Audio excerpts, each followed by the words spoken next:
Well, hello, writer. Welcome to episode number 402 of How Do You Write? I'm Rachel Herron, and I am absolutely, positively thrilled that you are here with me today as I am talking to Eve O. Schaub. Eve, can I call her a friend? I want to call her a friend. I think I will. I do. I adore her. I adore her books.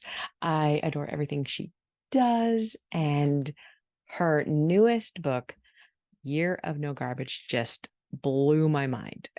In this interview, we talk about how stunt memoirs can actually change the world.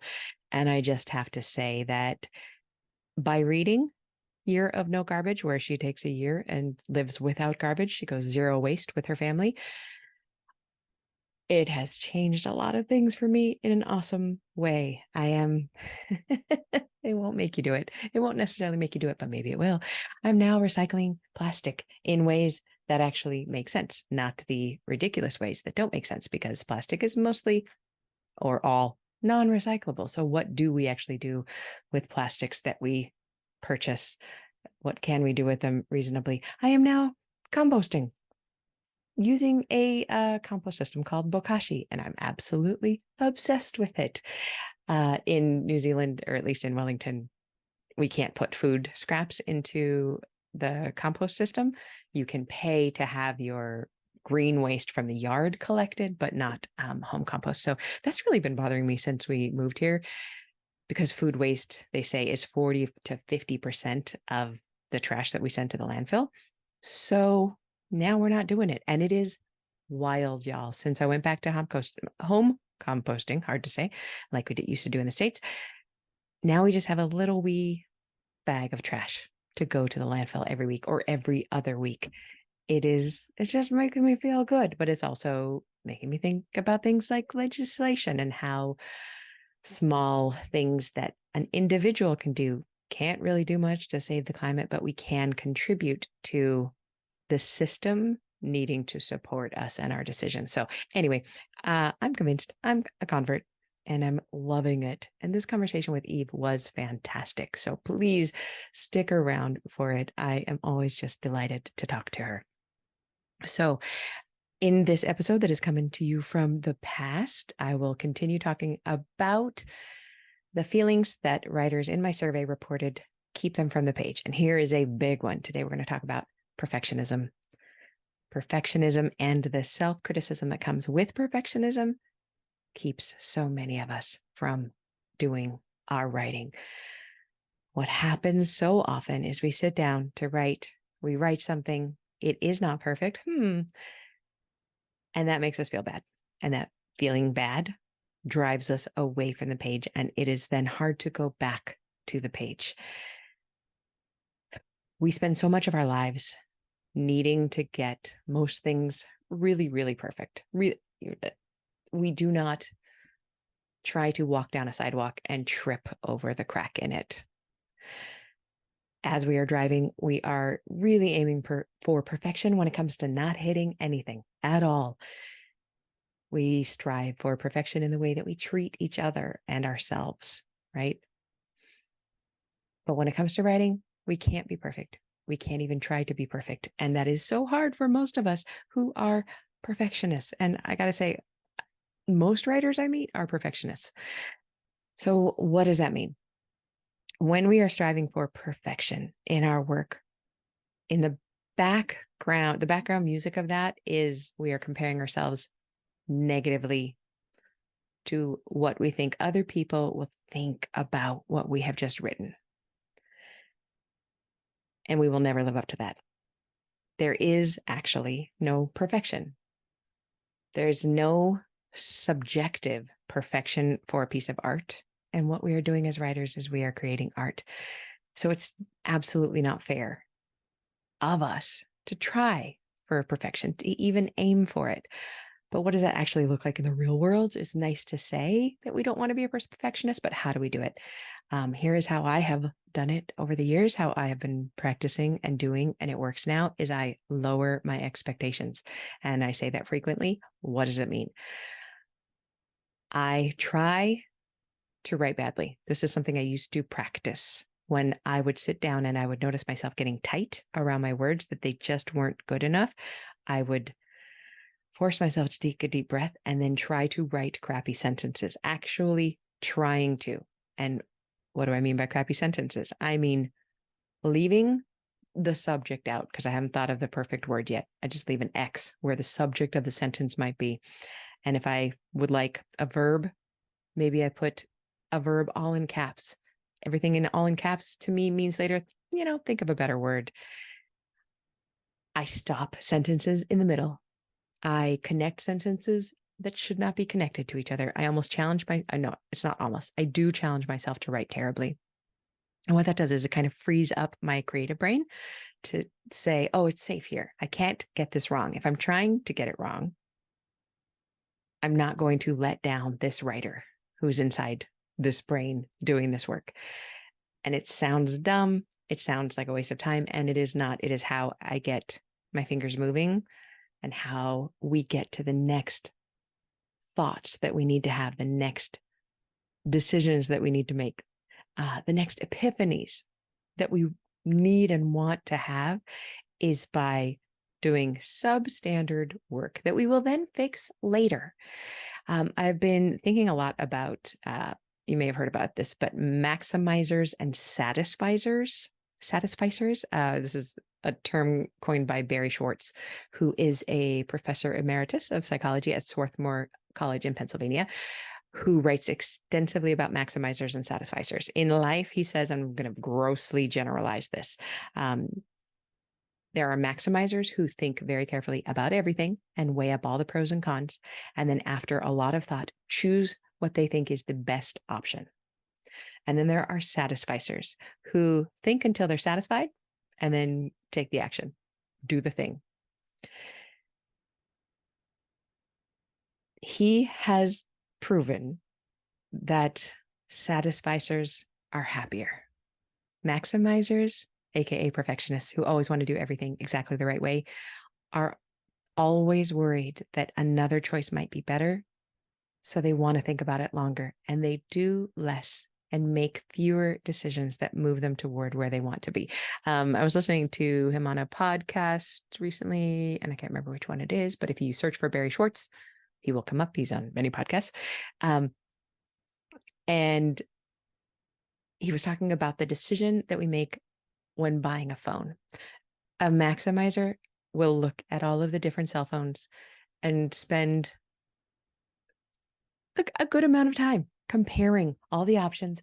This one has this one, but this one has that one. Should I get this one? Would having that feature over this feature make a difference? But as Dr. Schwartz points out, phones are just phones nowadays. They're all pretty good, unless you want to absolutely maximize for a a photography lens that really works well, then pick one of those. But otherwise, that if you're going to spend this approximately this amount of money, you're going to get approximately this amount, and spending a lot of time making the perfect decision will not make you happier. And in fact, it can decrease your happiness.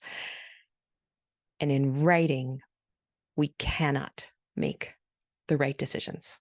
There are too many of them. There are no right decisions. There are only decisions that we make. And then in writing forward, we make the decision right. There's that great Hank Green 80% video that I talk about a lot, that he points out that he spends all of his time trying to get his work to about 80%, and then he stops. He pushes it off his desk and out into the world, because trying to take it to 100 would double, triple, quadruple the time that he spends on it. And there is no 100%. There is no perfect. He will never be able to get it there. And it is subjective. So if he works continually and does more and more work, he is naturally getting better and better at what he does. So his 80% is actually going up the more he works. It's getting better and better. And then he can move on to the next project. That is the ultimate in satisficing, making a decision that is satisfactory enough. And for dyed-in-the-wool, inveterate, type A perfectionists like me, and perhaps like you, the only way we can do that is to practice getting comfortable with doing shoddy work that then we can fix later. We can go in and edit. That's what revision is for. But we must practice leaving crappy, scrappy first draft words behind us on the page that don't make much sense and don't link things correctly, and continuing to move forward, because that's where the revelations will come. And that's how we finish books.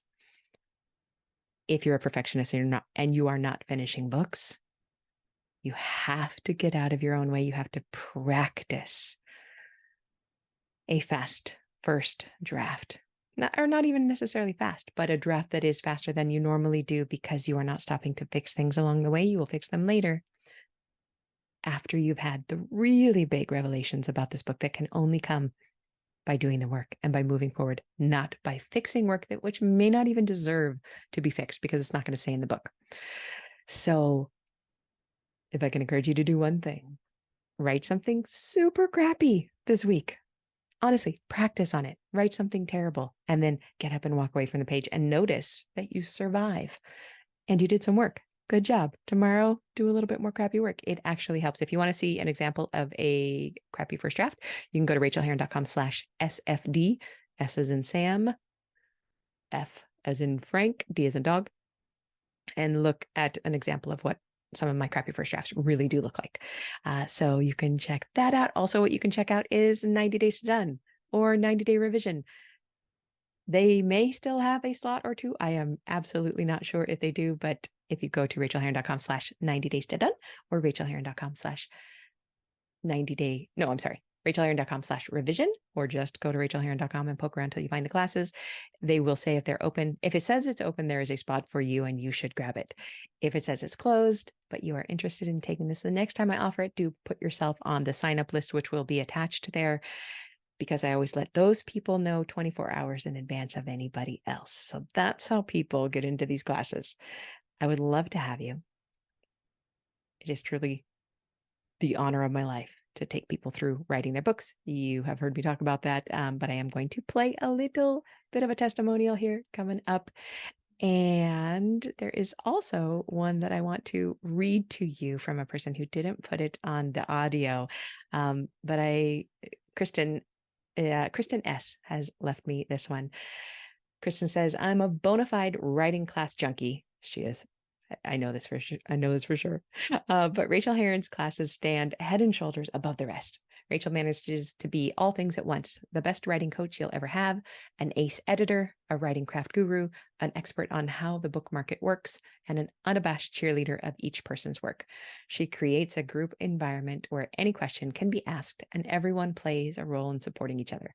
I'm not exaggerating when I say that I might have given up my writing if I hadn't found Rachel's classes. Whether you're writing fiction or nonfiction, short form or long form, planning to go after an agent or self-publish, you've found the right person to lead you through the process. That's from Kristen S. And I feel weird about reading that. Oh boy. But thank you, Kristen. Really appreciate it. Okay, let's get into the interview right after this testimonial, but I want to give you Eve's bio. Eve O. Schaub is an internationally published author and humorist, the author of Year of No Sugar and Year of No Clutter. Oh, one of my favorite books. Her third family memoir is Year of No Garbage. She's been featured on The Dr. Oz Show, Fox and Friends, USA Today, and the Huffington Post, among others. Her essay, Our Year of No Sugar, One Family's Grand Adventure for Everyday Health, has been viewed over 1 million times. Her books have been translated into Chinese, Hebrew, and Spanish, and her writing has appeared in Newsweek, the Boston Globe, Bustle, the Belladonna Comedy, Vermont Magazine, and Vermont Life. She holds a BA and BFA from Cornell University and an MFA from Rochester Institute of Technology. She lives with her family in Vermont and enjoys performing experiments on them so she can write about it. Here's the interview. Happy writing to you, my friends. We will talk soon. Well, I am so pleased to have you back on the show. Will you please share your name and your pronouns with us? My name is Eve Schaub, and my pronouns are she, her. Thank you so much for being back on the show. We were just trying to figure it out. It's got to be at least 5 or 6 years. And the last time you were on the show, I believe we were talking about my Year of No Clutter. Yeah. That was and that book just rocked my world. You are such an amazing writer. I love reading your books because you do the things that I'm too scared to do. And you write about them so well and so deeply and with so much truth. Can you talk to us a little bit about your newest memoir, which came out about 6 months ago? I would be delighted to tell you about my newest memoir. It is the third and final book in the series Year of No. So I began with Year of No Sugar. Year of No Clutter was the middle book, and the most recent and final book in the series is Year of No Garbage. And I Ah, really feel like I've come full circle now. I've looked at the things that we put in our bodies. I've looked at the yes. things we bring into our homes, and now I'm looking at the stuff that we're putting into the environment. And the stuff we're Yeah. putting into the environment is eventually going to find its way back into our bodies. So it all makes sense somehow to me. Was this intentional that you were going to write a series of 3 books, or did it just kind of happen that way? When did you know that that was gonna be how you did it?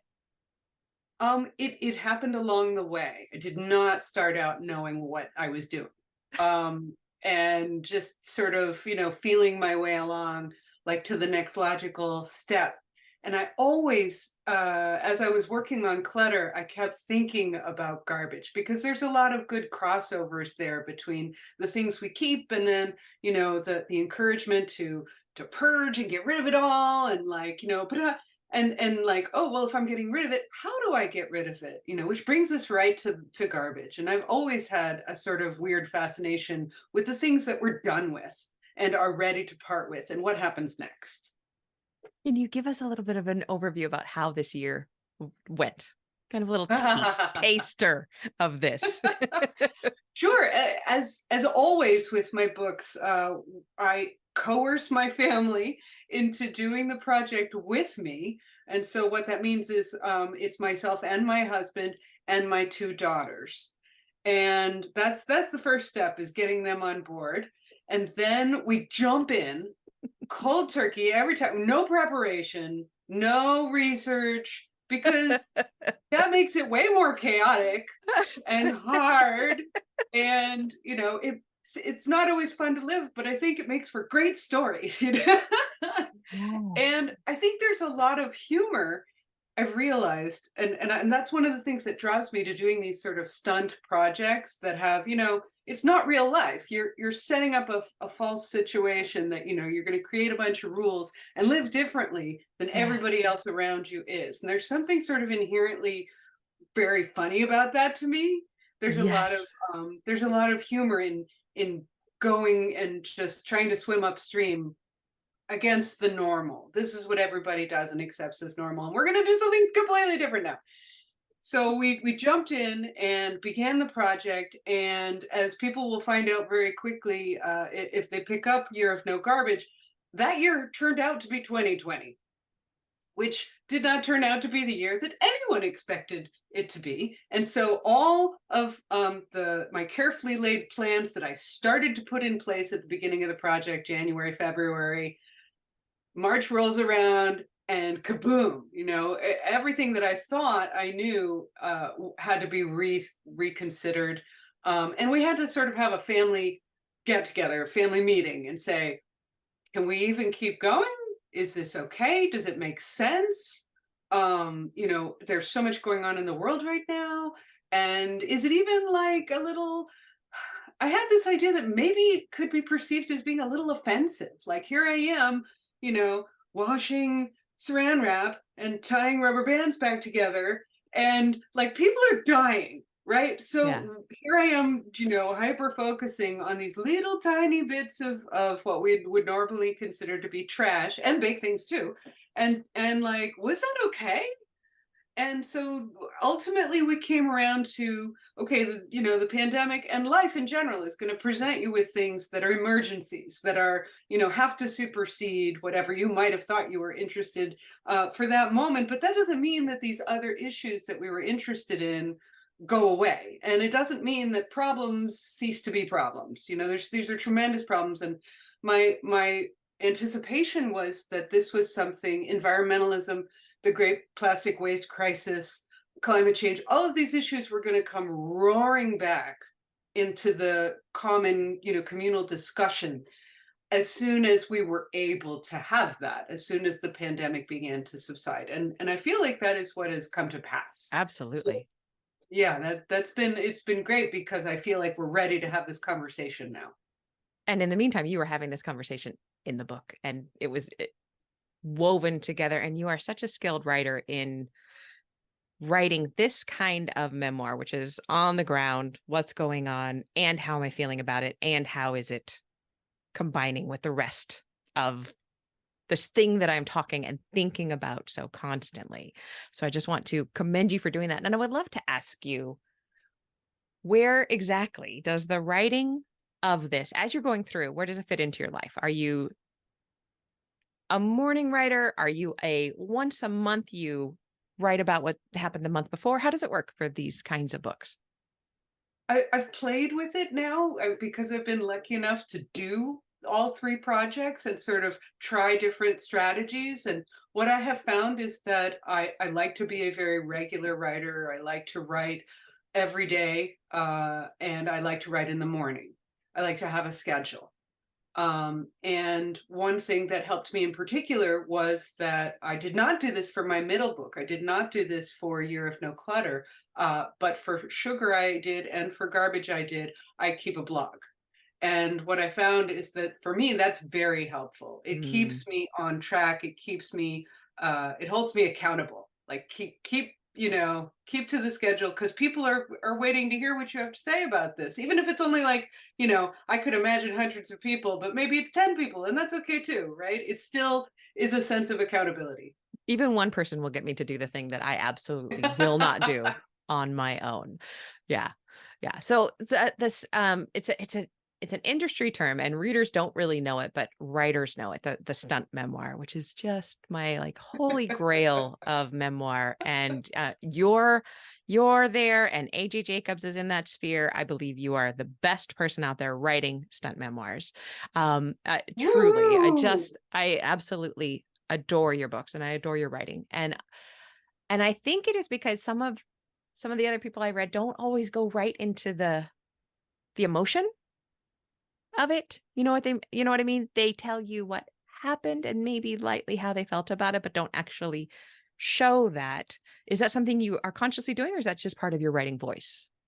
I think I think that it is just part of my personhood. I'm Yeah. always about the emotion. And it also it plays into what I was just discussing with, writing every day, because it helps me to capture, what was I feeling at that very moment, Yeah. and looking back can also be helpful, but it's a different processing that you're doing then. And I always want to, in fact, there's this argument that we have at the very beginning of the book where we've just been to the supermarket, and we're just absolutely, my whole family, we're tearing our hair out because there's like nothing we can buy. Everything has single-use disposable plastic that we know doesn't get recycled, so we can't buy Mm. it, so we can't buy food, and we're hungry, and we're angry, and and I'm literally, we walk home, we finish having the fight, and I pull out my notebook and start writing down what the girls were saying, because it was so perfect, and I wanted to grab it and keep it, because that's what I feel like the stunt memoir is. It's like I get to be this explorer who goes Yeah. off to this other planet and explores that planet, and then I come back and I'm going to tell you what it was like. And there's something so appealing about that to me, because people will come to me and say, I want to do a year of no sugar. And I'm like, great, good for you. But P.S., you don't have to, like, read my book and you can just take all the stuff that we learned and feel free to use it, and don't feel like you have to go do this. I didn't do Yeah. it to, like, you know, torture myself and my family. That's just a bonus. And you're out there taking the field notes as you go. It's so funny. I just gave my wife my next memoir that is about the 2 years we have spent, deciding to move to New Zealand, and then moving to New Zealand, and then making a home here. And she just finished it yesterday. And I was like, what do you think? She says, I loved it. And I said, okay, I definitely need more than that. What do you think? And she says, you just have such a better memory than I do. Like, I just can't believe that you remembered all this stuff. I'm like, I didn't remember anything. I was just writing it down as it happened. I would literally remember none of it. If you said right now, write a book about the last 2 years, 3 years of your life, it's impossible. You can, I do. I mean, there's sometimes you just have to recreate Of course. And that's the thing. honestly, that's most memoir is we are recreating the thing. Like, oh, when I was 10 years old and there's Exactly. some story about, okay, so I here's my wasn't best taking notes. memory. Yeah. Yeah.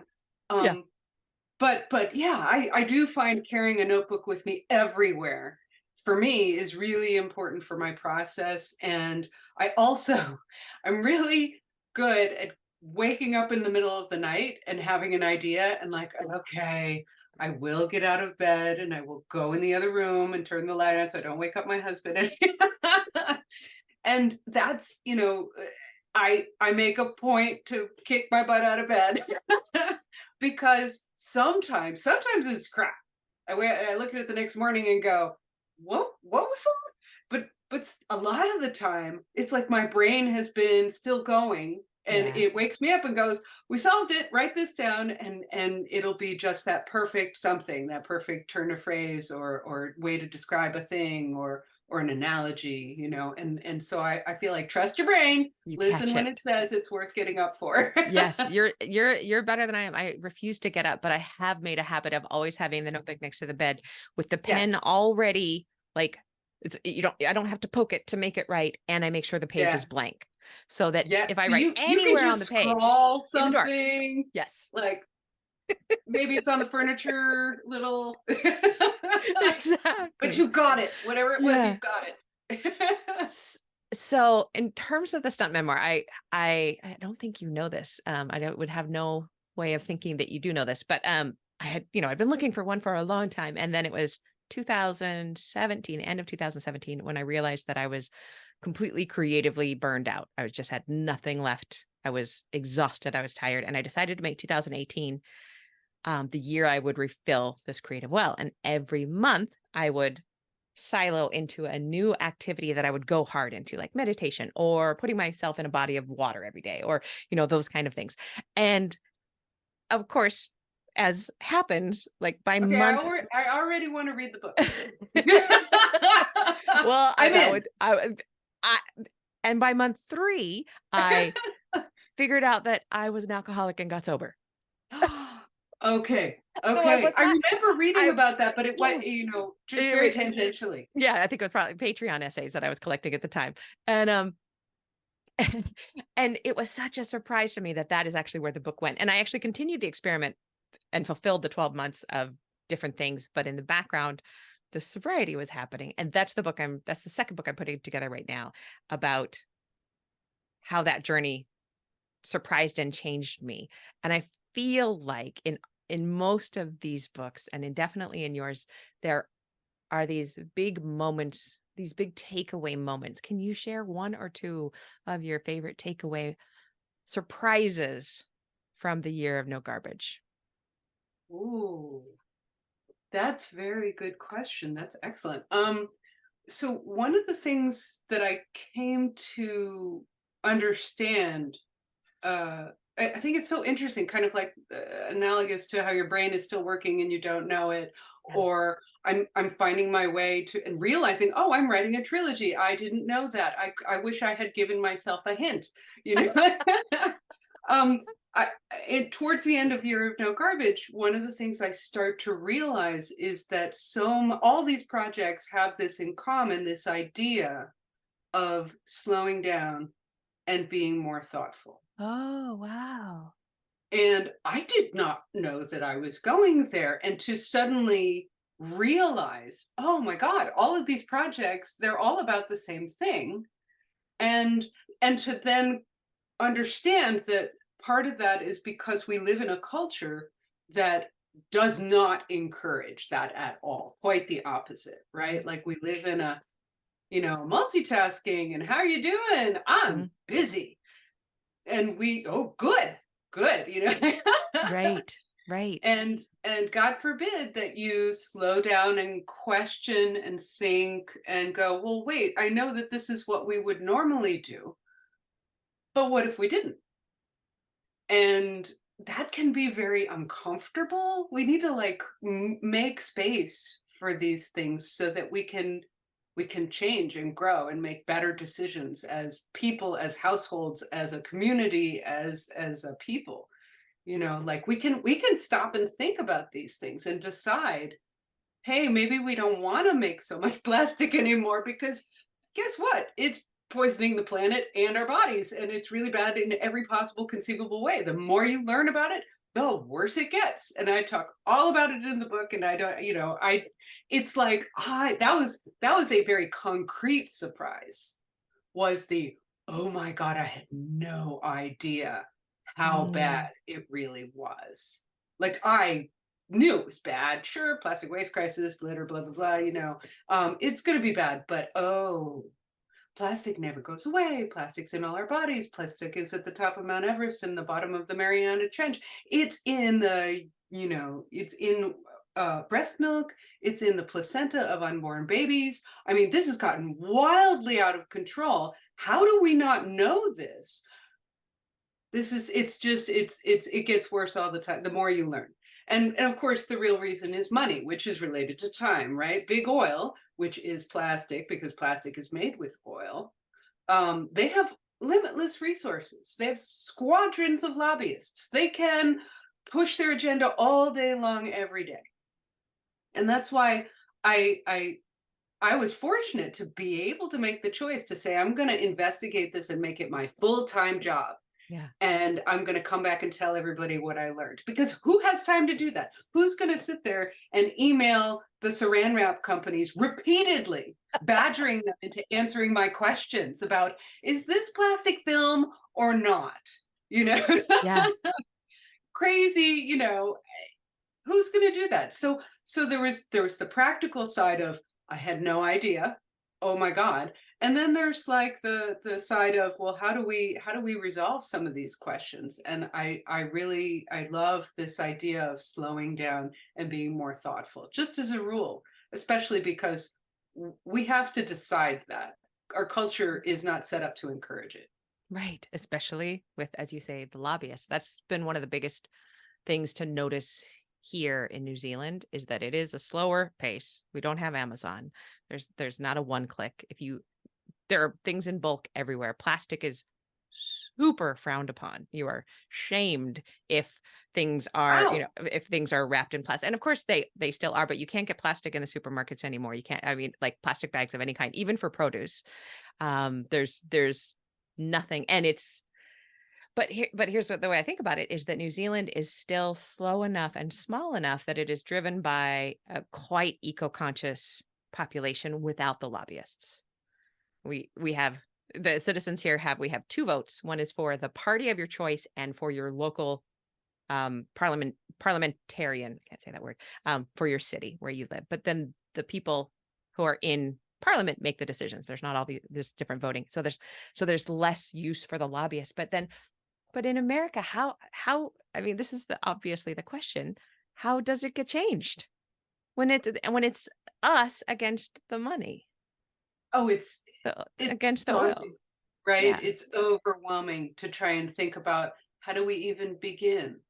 But what I like to look to is we do have some examples of David beating Goliath, you know, more than once. The You look ozone, back to, for what's example. that? The ozone What's that? is one of them, right? Yes, yes, We exactly. fixed Or the ozone. cigarettes, you know, Yeah. the admission, we all, you know, we know cigarettes are bad for us. Can we just admit it, for crying out loud? And there was this, you know, playbook that was used by the cigarette industry, big tobacco, that is now being used like word for word by big oil. You know, they see the writing on the wall. They know that people are going to be driving fewer and fewer cars with gasoline in them. And so they say, well, plastic, that's our Yeah. fallback. Plastic is plan B. Wow. So how do we tackle that? That's a huge, daunting question, and it's something that I think everybody I talk to about this issue gets like stymied by. Like, but what do we, you know, like what we did in our year was all about personal responsibility. Right. It's about I'm going to change my life. I'm going to change my tiny little household, which Yep. is like one grain of sand on the beach, right? And so you have to realize that even if everybody goes out and buys a bamboo toothbrush tomorrow, we're still going to have a plastic waste crisis, and it's not going to be enough. Like, we can do this all day long, Yeah. right? There's still going to be lots of people who either don't care enough, they're not informed enough, they don't have the ability or the time to look for different products, to spend the money, extra money to buy something in paper instead of in plastic. There's going to be all kinds of obstacles. So we need what we really need is legislative change. Personal responsibility is important. Corporate responsibility would be nice, but I've pretty much given up on that because they've had decades of promises and pledges and goals, and it's all greenwashing. They're not doing it. We need to just understand that it's not in their financial best interest to change anything, and so they won't. I kind of can't blame them, right? Yeah. But we have to go to legislative change. And so fortunately, there are a lot of things happening. And like I said, with the big tobacco, also with lead. Lead used to be Yeah. everywhere in everything, and it was poisoning people and lowering IQ points, and it was a disaster. And it took a sort of groundswell of attention. And that's what we need. That's what we need. But we also need to look out and support efforts when we see them. So right now, there's the Break Free from Plastic Pollution Act here in the United States, and it was first introduced in 2021. It's now been reintroduced, so it's now called the Act of 2023. It's wending its way through Congress, and we need to call up and tell our Congress people, I want to support this, and that's a big ask, right? I mean, before I wrote this book, I was not the kind of person who would pick up the phone and call somebody and tell them what I wanted them to vote for. But I've come to realize how much that call is worth. It's worth so much. It's 5 minutes, but you can do it, and you're not bothering them. The person who answers that phone, because that was, oh, I don't want to bother anyone. I don't want to make them mad. I don't want to argue with them. They're not there to argue with you. They're going to write this down on a piece of paper, and it will have a big impact, as if several dozen people or 100 people called, because you're the one who actually did call. So these are the little things that, can have a big impact. And, I do think that that's ultimately what we need. We need to understand that it's not enough to just change ourselves. It's important, but it's not going to be enough. Thank you for saying this, and thank you for writing this book, because I feel like it is just perfectly timed to be in this conversation, which I see now so many more places than it ever has been. People are talking about it everywhere, and I'm sure they're coming to you. Yes, as seriously, you're an expert on this. I hope that they are. What does this mean to you, though? Like, and really my needs. Let's bring it back to my needs, and you writing Stunt memoirs. Like, so your Year of No's, those 3 books may be out, but will you ever write another Stunt memoir? For me. Interesting. So this has been much on my mind. Yeah. And I talk about this a lot with my husband. Both our girls are now grown up. And that's another thing that's in the book as a sort of side. The girls, when we first started with Year of No Sugar, they were 6 and 11. And now they're 18 and 23, and they're off living their lives, at university, and Greta is an aspiring actress and living in LA, and and now our lives are different, and now Steve and I sit and look at each other and go, it's awful quiet around here. Where'd everybody go? So we talk a lot about so what's next? What are you thinking? And he's like, no more stunt projects. No.